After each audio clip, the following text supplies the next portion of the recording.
I want you to picture a Jenga tower. Not the little one you play with your kids on a Tuesday night, a big one, 200 blocks high. It's been growing for years. Every time someone on the team needed something, they didn't rebuild the tower. They just added a block, a new tool here, a new automation there, a spreadsheet that feeds a script, that feeds a dashboard, that emails three people who then manually copy the numbers into another spreadsheet because, well, that's just how it's always been done. And here's the thing about that tower. From a distance, it looks incredible. It looks like progress. Somebody built 200 layers of automated, interconnected, genuinely impressive looking infrastructure. If you did a demo of it, people would nod along and say, wow, that's sophisticated. But you and I both know what happens to a 200-layer Jenga tower. Someone touches one block near the bottom. Maybe a vendor changes their API. Maybe an employee who understood one piece of it leaves the company. Maybe a spreadsheet column gets renamed. And the whole thing doesn't just wobble, it comes down all at once, and usually at the worst possible time, usually right when you need it to hold. Here's the uncomfortable truth I want to sit with today. Complexity feels like progress, but it's actually stored up fragility. Every layer you add on top of another layer is not just a new feature, it's a new way for the whole thing to fail. And most of us are building these towers every single day without even noticing. Because building feels productive, and each individual block seems totally reasonable on its own. So today we're talking about the opposite instinct. Not how do I add more automation, but how do I take away enough that what's left actually holds? Because here's my claim, and it's going to be the spine of this whole episode. Removing complexity is the ultimate hack. If you're new here, my name is Justin, a techie corporate lawyer. I automated all my admin work and started a podcast to tell you all about it.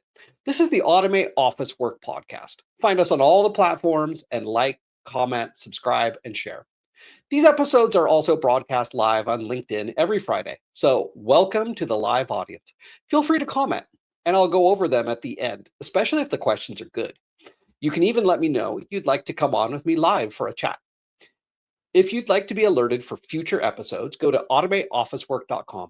Scroll down to the podcast section, and you can see the schedule of upcoming episodes with links to the LinkedIn events. There's also a box to subscribe to our newsletter. Now, let's get into today's episode. Why complexity feels so good. Before we talk about how to fight complexity, I want to spend some real time on why we build it in the first place. Because if you don't understand the pull towards complexity, you're going to keep drifting back toward it, no matter how many principles I give you later in this episode. This isn't a knowledge problem, it's a gravity problem. Complexity has gravity, and we need to understand why before we can escape its pull. Here's reason number one. Building feels like progress, and building is visible. Think about the last time you automated something at work. You probably felt genuinely good about it, and you should have. You made something better. But notice what made you feel that way. It was the act of adding something. A new automation, a new script, a new dashboard with a satisfying little chart on it. You could point at it. You could demo it. You could put it in a Slack message and get a few thumbs up emojis.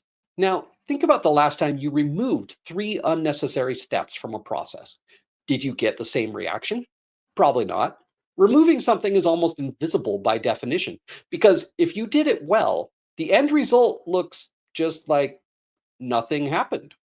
The process just works now. There's no dramatic before and after screenshot. There's no dashboard for steps that no longer exist. We're wired both individually and organizationally to notice and reward addition. Subtraction doesn't show up on anyone's radar, even when it's the more valuable work. Reason number 2, complexity looks like competence. If you show someone a workflow diagram with 15 connected apps, arrows going everywhere, conditional branches, multiple trigger points, their gut reaction is usually, wow, that took real skill to build. And you know what? It probably did. Building something complicated is a demonstrable skill, but here's the trap: skill and value are not the same thing. The amount of cleverness required to build something tells you nothing about whether that something should exist in that form. We conflate "this was hard to build" with "this is good." And those are two completely different questions. Reason number three, and this one's a little uncomfortable: automation culture itself rewards more, not less. Look at how automation platforms market themselves. Look at how no code tools show off their capabilities. It's always about how many apps you can connect, how many steps you can chain together, how many conditions you can nest inside conditions. Nobody's putting out a case study titled "We used one spreadsheet and deleted four tools."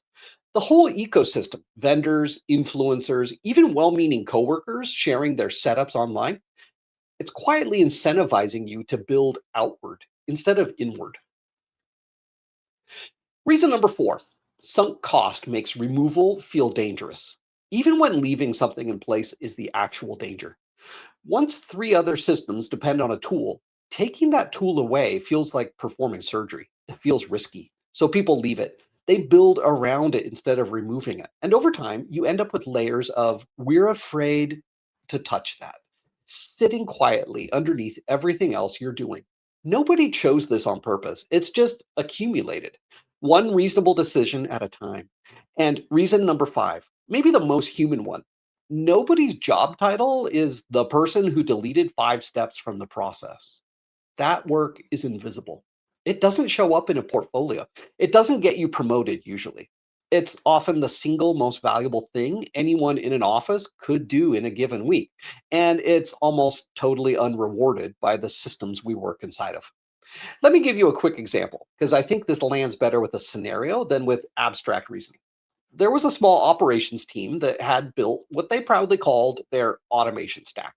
It had 11 connected tools. 11. When asked why each one existed, about half the answers were some version of, "I'm not totally sure, but I think it feeds into the reporting thing." Nobody had set out to build an 11 tool stack on purpose. Each tool was added one at a time over about 2 years, each time solving a genuinely real problem in that moment. But nobody ever asked whether the previous eight tools could have solved the ninth problem too. Addition was always the path of least resistance because it required no negotiation with the past. You just bolted something new on. Removal would have required someone to sit down, trace through the dependencies, and make a case for taking something away. That's a much harder sell in a Tuesday afternoon meeting than, "Hey, I found a tool that does X." So let's just name the core idea plainly, because I think it's the thing to carry through the rest of this episode. We are biased toward addition because addition is visible and subtraction is not. Once you can see that bias operating in yourself, and it operates in all of us, including me, you can start to correct for it deliberately. That's what the rest of this episode is about. Okay, so we've established why complexity feels so good. Now let's talk about what it actually costs you, because I don't think most people have sat down and really tallied this up. It's easy to feel the benefit of a new tool immediately. You saved 10 minutes today. It's much harder to feel the cost, because the cost is delayed, distributed, and usually lands on someone other than the person who built the thing. Let's start with the most obvious one: fragility by dependency. Every tool you stack on top of another creates a new single point of failure. If step four of a 12-step automated process breaks, does anyone actually know what steps 5 through 12 were supposed to do? In a lot of offices, the honest answer is no. Nobody has the full picture anymore. And the scary part is you usually don't find out that nobody has the full picture until the moment it breaks, which is exactly the worst possible time to be discovering that. Next, knowledge erosion. This one sneaks up on organizations constantly. The person who built the system, who understood every quirky decision, every workaround, every, "oh yeah, that step exists because of that one client from 2021," that person usually leaves the company or changes roles or just forgets because it's been 5 years. If there's no documentation, and there usually isn't enough, you're left with a system that works. that nobody can safely explain and that everyone is now afraid to touch. Functioning and understood are not the same thing, and the gap between them grows every single day. Nobody writes anything down. Then there's the maintenance tax. And this is the one I think people underestimate the most because it doesn't scale the way you'd expect. 10 simple independent tools might each take you 10 minutes a month to maintain. That feels manageable. 100 minutes a month. Fine. But 10 interdependent tools, 10 tools that all talk to each other and depend on each other's outputs, can easily eat 10 hours a month. Why? Because now any change anywhere requires you to check everywhere. You can't just update tool 3. You have to ask, what does tool 3 feed into? What assumes tool 3's output looks a certain way? What breaks quietly 3 steps downstream if I change this one field name? The maintenance cost of a system isn't linear with the number of parts. It's closer to linear with the number of connections between the parts. And connections grow much faster than parts do. That directly leads to the next cost. Debugging time explodes. In a simple system, something breaks, and you know roughly where to look because there aren't many places it could be. In a complex interdependent system, something breaks and you're doing archaeology before you can even begin fixing it. You're not solving the problem. You're still trying to find the problem, sometimes for hours, sometimes for days, digging through logs and old Slack threads, trying to reconstruct what this thing was even supposed to do in the first place. Onboarding cost is another one that's easy to miss because it's paid by someone who wasn't in the room when the complexity was created. A new hire or a new owner of an existing system has to become safe to operate whatever they've inherited. In a simple system, that might take a few hours of walkthrough. In a fragile, interdependent stack, that can take weeks. Weeks where the new person is either too scared to touch anything or touching things and breaking them. Because nobody could adequately explain a system that even the previous owner only half understood. And finally, and I think this is the sneakiest cost of all, false confidence. Complex systems often look incredibly robust because they're comprehensive. They handle every weird edge case anyone has ever thought of. There's a branch for this scenario, a fallback for that scenario, a special case for the one time in 2019 something unusual happened. And because it handles so much, it feels bulletproof. But comprehensiveness is not the same thing as resilience. A system can be comprehensive in the scenarios it was designed for and still be one unexpected change away from total collapse because nobody actually understands how all those special cases interact with each other anymore. I want to tell you about one of the worst versions of this because I think the specifics matter more than the abstract principle. Imagine a mid sized company. They had a monthly reporting process that ran through 4 different tools, each one built by a different person at a different point over roughly 3 years. Tool 1 pulled raw numbers from a sales system. Tool 2 cleaned and reshaped the data. Tool 3 merged it with a separate marketing data set.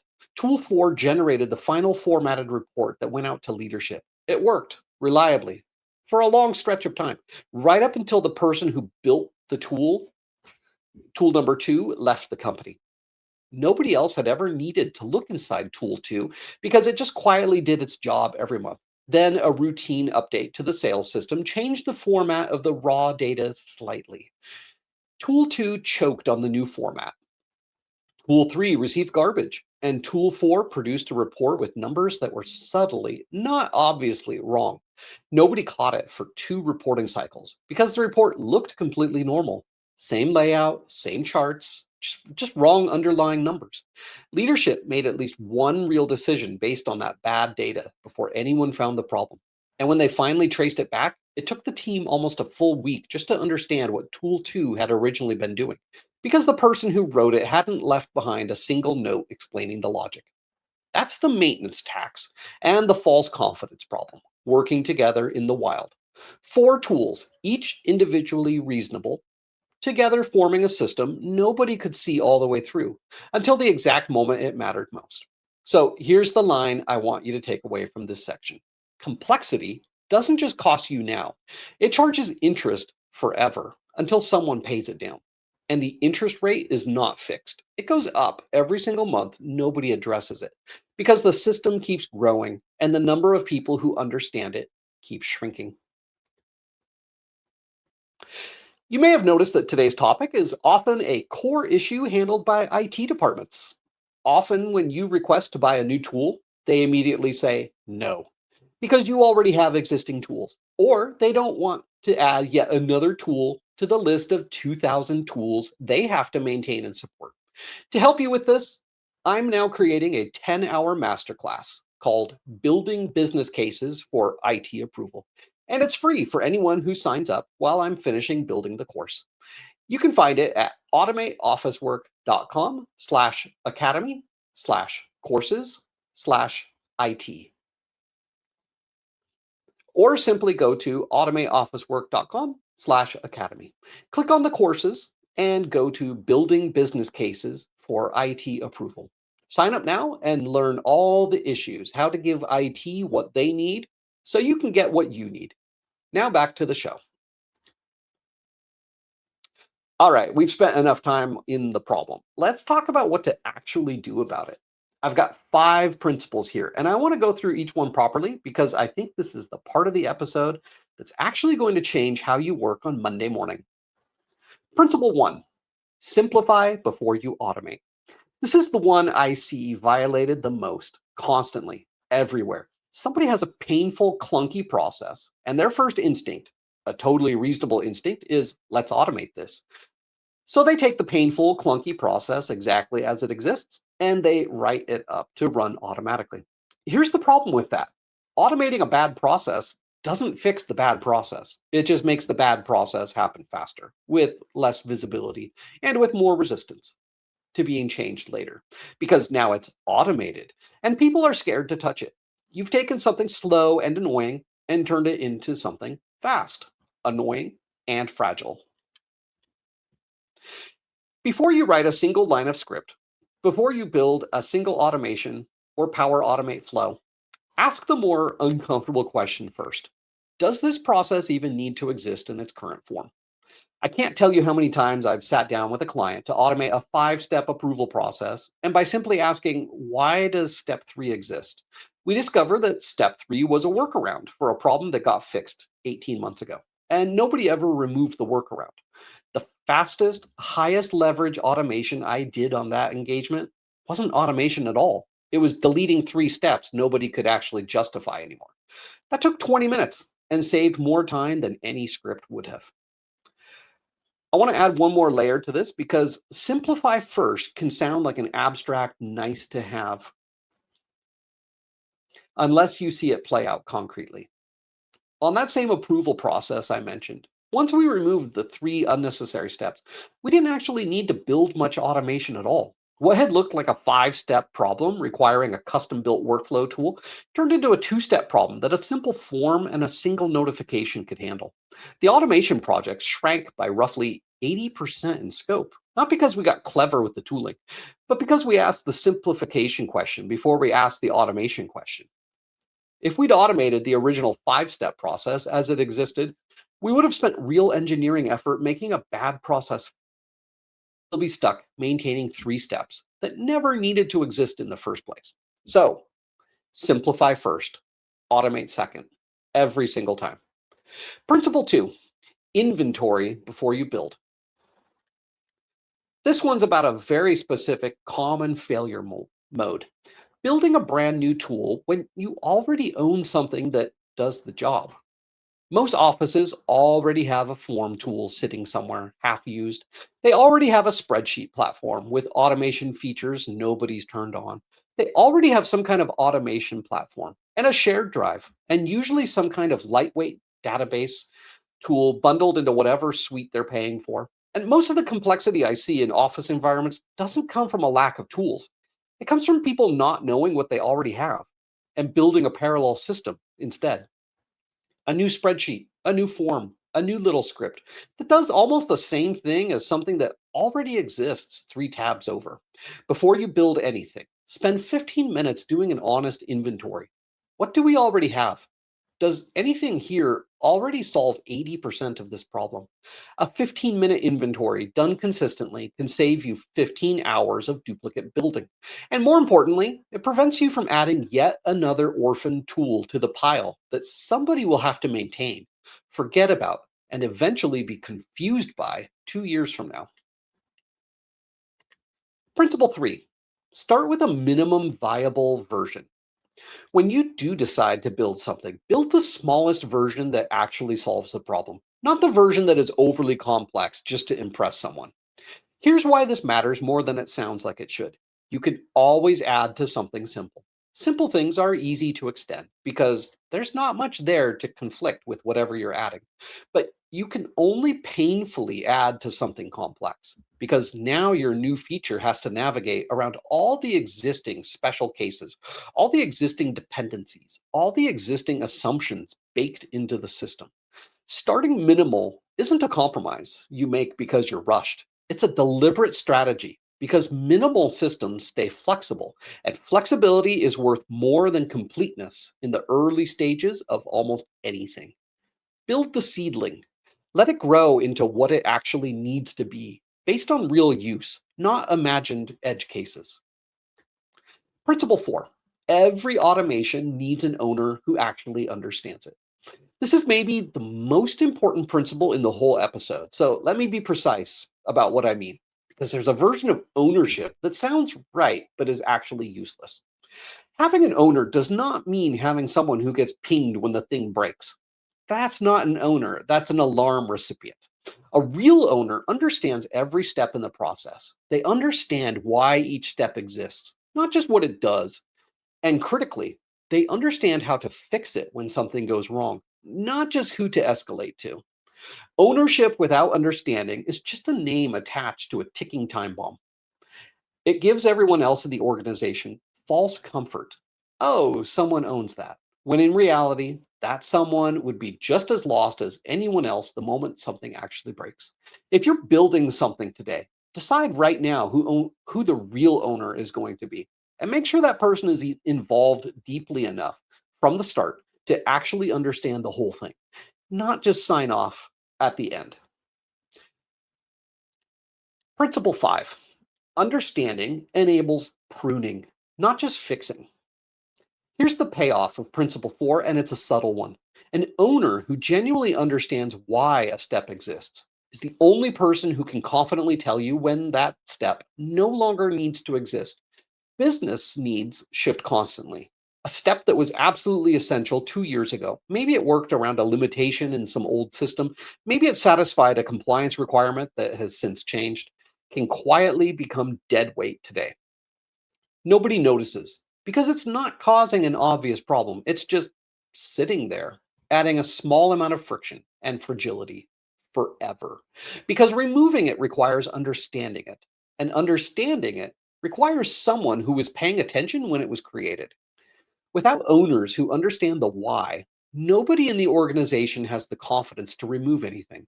And when nobody has the confidence to remove things, systems only ever grow, they never shrink. That one directional growth over years is exactly how you end up with the 200 layer Jenga tower from the open.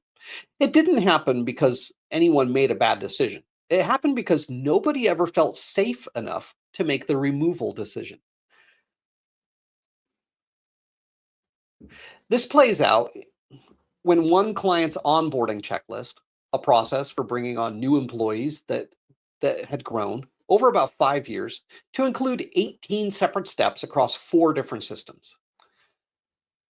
When they finally sat down with someone who'd been there the whole 5 years and actually understood the history of each step, it turned out six of the 18 steps existed because of a single compliance requirement from a state the company hadn't operated in for 2 years.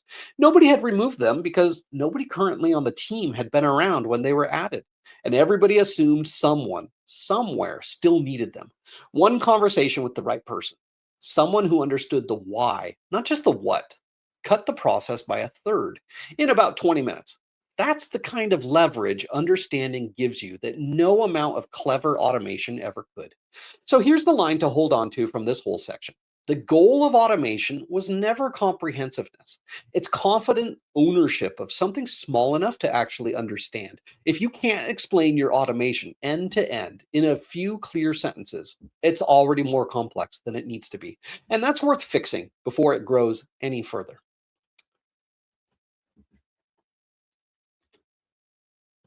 I want to shift gears now and get really practical because principles are great, but I know a lot of you are sitting there thinking, okay, but what do I actually do on Monday morning? So let's talk about recipes. Repeatable patterns you can apply no matter what specific tools your office happens to use. The tool almost doesn't matter. The pattern is what matters. Recipe one, the inbox flood. This is probably the single most common complaint I hear. People email me the same things over and over, and I'm drowning. Here's the recipe. First, diagnose why they're emailing you. This sounds obvious, but almost nobody actually sees it. They just try to answer faster instead of asking what category the email falls into. Broadly, there are three categories. If it's a standard question, something you've answered a dozen times before, build an FAQ page or a wiki page and reply with a link instead of retyping the answer for the 13th time. This feels almost too simple to count as automation, but it is automation. You're replacing repeated manual work with a reusable asset. If it's a request, someone wants an approval, wants access to something, wants a task done, build an intake form. A form captures structured information in one pass. Compare that to an email thread. Hey, can you set me up with access? Sure. Access to what exactly? The client folder. Which client? Three emails later, you finally have the information you needed from message one. A form eliminates that entire back and forth by asking the right questions up front. And if it's a data update, someone emailing you numbers so you can manually type them into a tracking spreadsheet, seriously consider just giving them direct scoped access to update the spreadsheet themselves. Or if that feels too risky, build a tiny form that writes directly into the sheet on their behalf. Either way, you are removing yourself as the manual relay between their data and its destination. That removal, not the fanciest script you could write, is the automation. Here's a small but real example of this recipe in action. A regional sales coordinator was spending close to an hour every day retyping numbers that field reps emailed her into a master tracking sheet. She didn't need a predictive model or a fancy dashboard. She needed the field reps to stop emailing her numbers at all. She built a two-field form, rep name and the day's figure, that wrote directly into a lockdown version of her tracking sheet. That was it. No branching logic, no elaborate validation rules beyond the basics, no expensive AI. Her hour a day became about 5 minutes of periodic spot checking. The automation here wasn't clever. It was just correctly diagnosing that she was doing manual relay work that didn't need a human relay at all. The second recipe covers a pattern almost everyone will recognize. Constantly asking, "Hey, where's this at?" or constantly being asked that yourself. The fix has three parts. First, identify the small numbers of states a thing can actually be in. Not started, in progress, blocked, done. Resist the urge to invent 15 granular states. Four or five is almost always enough to communicate what people actually need to know. Second, put the status somewhere visible to everyone who needs it without requiring them to ask. A shared tracker, a status column on an existing spreadsheet, a lightweight dashboard. Doesn't matter which, as long as it's genuinely visible and not buried 3 clicks deep somewhere nobody checks. Third, and this is the part people skip, make updating the status part of the existing workflow. Something that takes one click as a natural byproduct of the work being done, rather than a separate chore someone has to remember to do on top of their actual work. If updating status is extra work, it will get skipped, and your beautiful tracker will slowly become inaccurate and then useless. Bake it into the motion that's already happening. Take this scenario: a small project team that had tried twice to implement a status tracking system, and both attempts died within a month. The reason was always the same: updating status was a separate task. disconnected from the actual work. So people forgot or deprioritized it, and the tracker slowly drifted out of sync with reality until nobody trusted it anymore. The fix wasn't a fancier tool. It was moving the status update into the same click someone was already making. When they moved a task into their done folder, that action itself updated the status instead of requiring a second separate action on a separate system. The lesson generalizes well beyond this one. Any tracking system that requires extra motion from a busy person will decay. Any tracking system that piggybacks on motion people were already making tends to survive. Recipe 3, the bottleneck. The bottleneck of approvals. Third recipe, something needs sign off and it's sitting untouched in somebody's inbox for days. Before you do anything, ask, what is this person approving and what value are they adding? If they are an approver just so they can have visibility, that's not an approval. That's a notification or access to a dashboard. If someone is giving approval without any accountability to review and actually analyze and give value to the process, that's someone who just wants to feel special with a participation trophy. Here's the sad truth. When you get 20 people approving so they can feel included without actually adding anything, all 20 people will think, surely someone else will actually review this. I can simply click approve and someone else will catch if there's something wrong here. More approvers is not always more value. It's often theater, so a manager can pretend to be managing. Remove them. Once we have that out of the way, start by making sure that the approval request itself carries everything the approver actually needs in order to decide. No back and forth for missing context. No, can you send me the budget number again? None of that. If you find yourself frequently going back to ask the same missing piece of information, that's a sign the request format itself needs to change, not that the approver needs to be faster. Next, give one clear action: approve or reject. Not a reply all email chain where three people weigh in and it's unclear who actually has the authority to move it forward. Clarity of action speeds up decisions more than almost anything else. And finally, set a default for what happens if nobody responds within a defined window. Decide this upfront, deliberately, instead of letting requests silently rot in someone's inbox indefinitely. Maybe it auto escalates. Maybe it defaults to approved with a follow up flag. The specific default matters less than the fact that you've actually decided one instead of leaving it to chance. There was a finance team that had a purchase approval process that regularly took 2 to 3 weeks to clear. Not because anyone was being difficult, but because requests routinely bounced back and forth over missing details. Wrong cost center, no vendor quote attached, unclear which budget line it should hit. They redesigned the request form so it simply couldn't be submitted without these three pieces of information already attached. Approval time dropped from weeks to, on average, about a day and a half. Nothing about the approver's judgment changed. Nothing about the company's actual approval policy changed. They just stopped incomplete requests from entering the queue in the first place, which meant the approver was only ever looking at requests they could actually act on immediately. Last recipe, and this one's for anyone who manually compiles the same report from multiple sources every week or month, pulling numbers from one system, a chart from another, some notes from a third, and pasting it all into one document by hand over and over. Before starting, ask, who is this report for?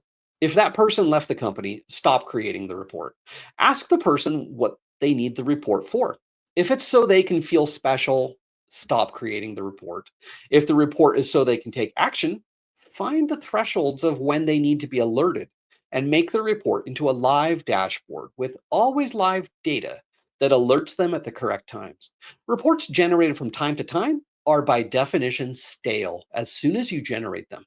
Now, if you still need that report created, start by identifying the actual sources. Are they stable enough to connect directly, even loosely through an export import step, a shared link, or a simple script, instead of manual copy paste?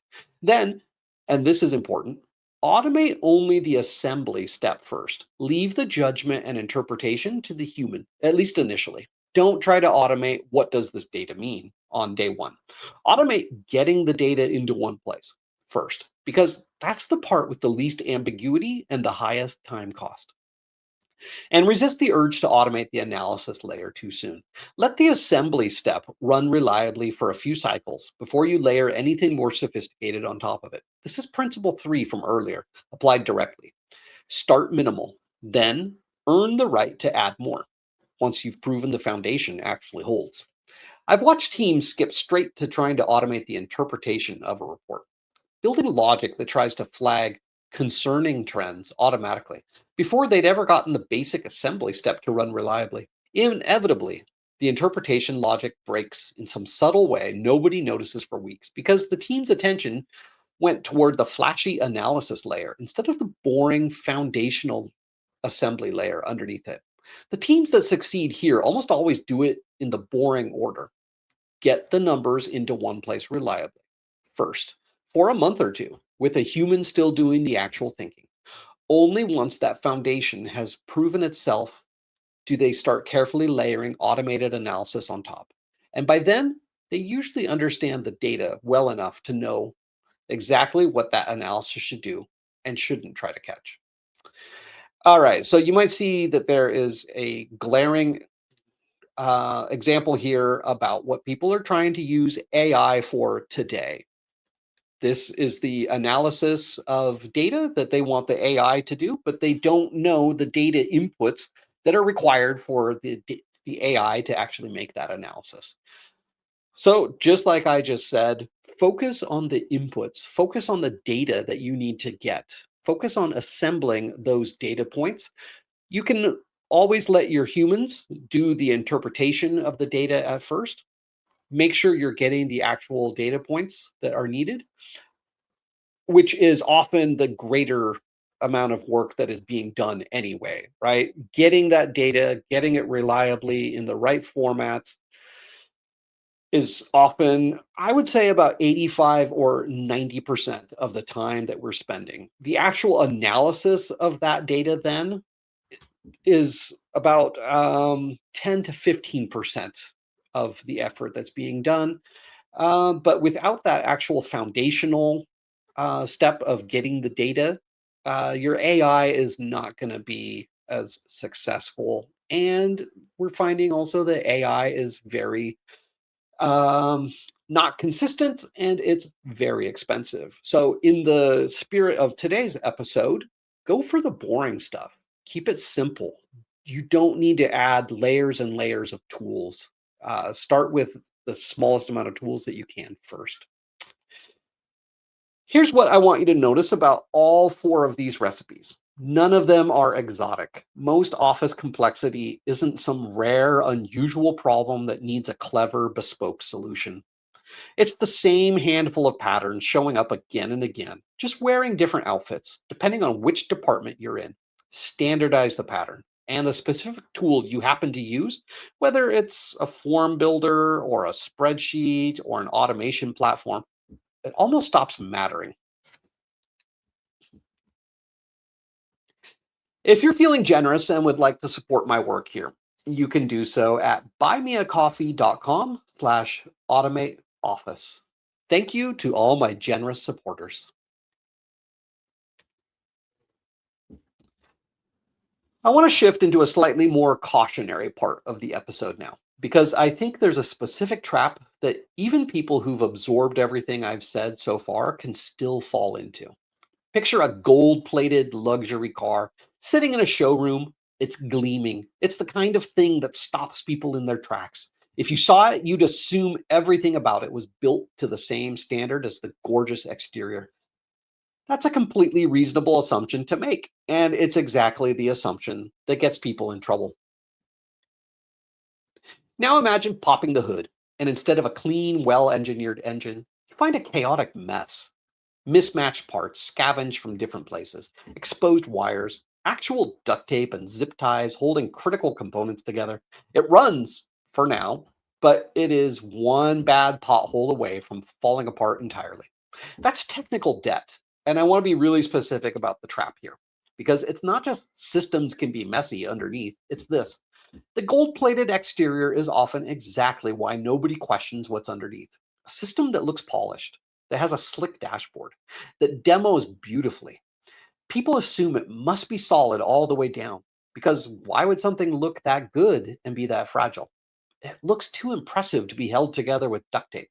That assumption is the trap itself. I've seen this constantly in my own client work.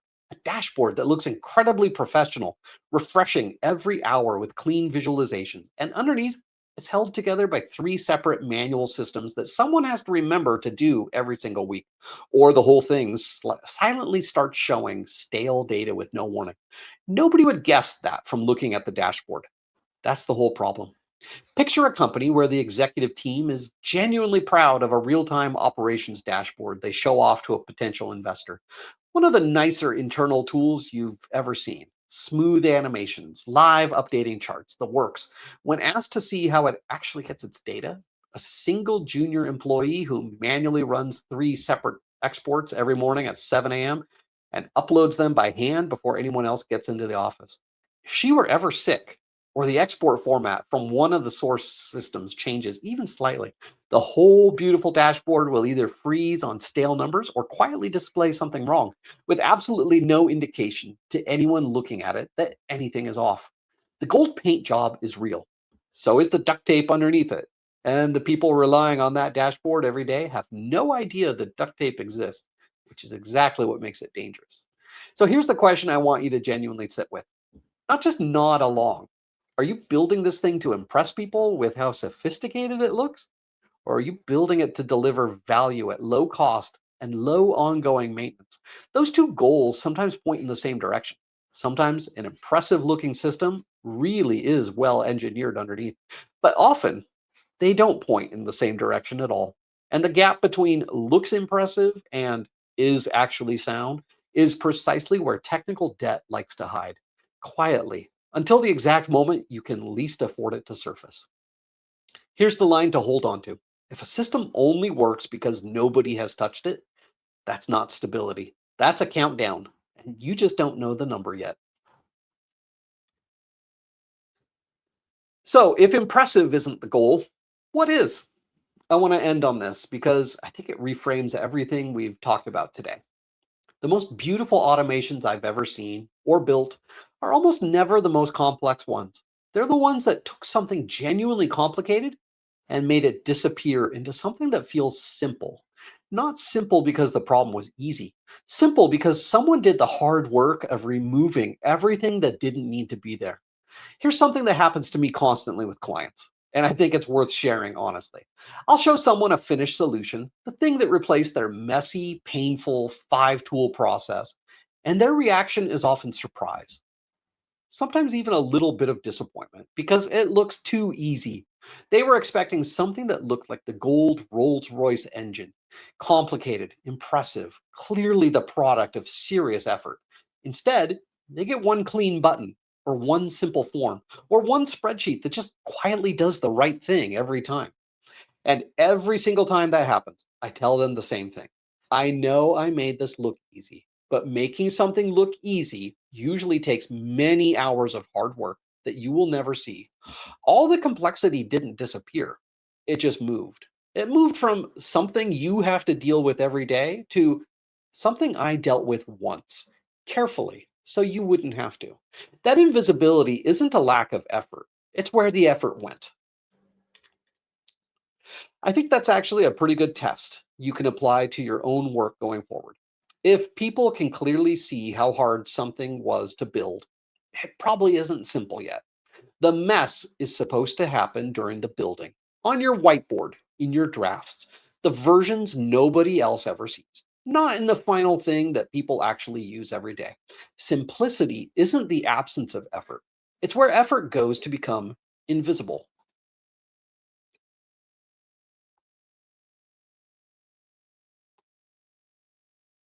I've created a small, simple tool you can use with your team to check the complexity of your processes. Head on over to automateofficework.com slash complexity check, all one word. There we have three questions for you to answer. Let's do an example. What process are you checking? We are checking, how about monthly reporting? And we click on start the check.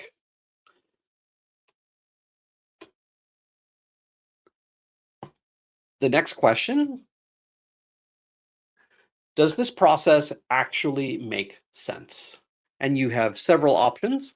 Could you explain every step to someone new and justify why it exists? Or are there parts that have always just been the way we do it? And your options are yes, every step has a clear purpose. Mostly, but a few steps feel a bit fuzzy. Honestly, not really. And last, it's a mystery wrapped in a process.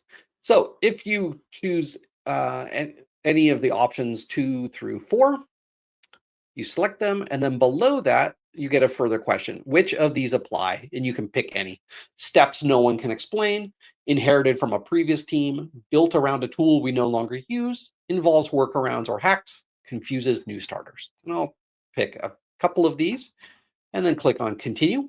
We go to question 2 out of 3 questions. Is the same information going to multiple places? Data that gets copied, re-entered, or reformatted by hand is a red flag. It usually means two things that should be one thing are still apart. The options are no, there's one source of truth. And then if you pick options 2 through 4, we'll pick one of those. You get a further question. Where does this duplication happen? And pick any. Email to a spreadsheet, spreadsheet to another spreadsheet, a system to a different system, a paper form to digital, meeting notes to a tracker, or a report to a summary document. And we click on continue. And the last question is, who is this process actually for?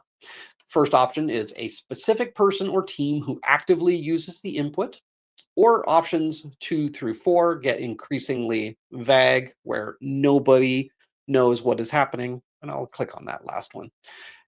We have a further follow-up question. What does the output of this process look like? A report nobody reads, a file that sits in a folder, an email that rarely gets a reply, data that feeds another decision, or something a person acts on regularly. And so I've clicked a few of these, and the very last button is see my score. All right, so you can see in just these 3 questions, we got a very nice report that we can share with our team. We got a score of 25 out of 100. We need to simplify before we automate. Automating this process now would make the problems faster, not smaller. And we have some feedback of what our next steps should be. And so, yeah, this is a handy, easy process of checking the complexity of your process. Feel free to do this with a team, do it by yourself, maybe get the scores of your other teammates and compare notes. That is at automateofficework.com/complexity check.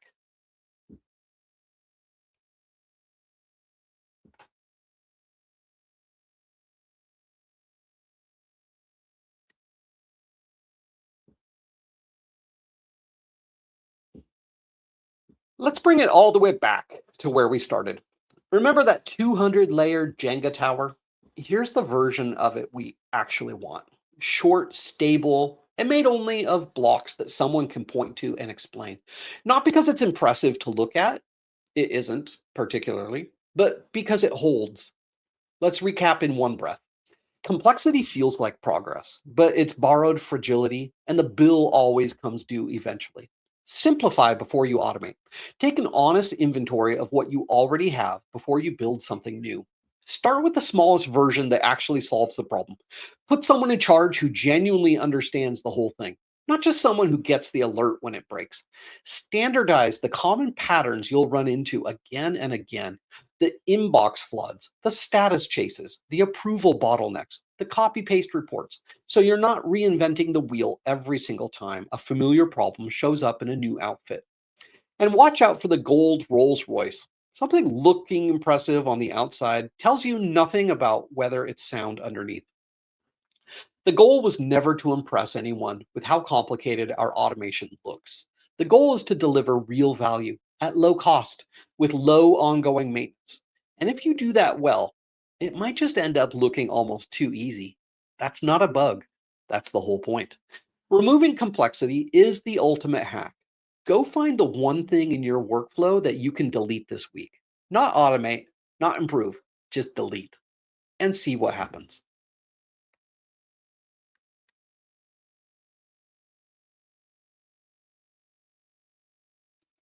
All right, so let's see. I'm going to see if we have any comments from the live audience. All right, I got some messages on LinkedIn. If you're interested in seeing this, I would have.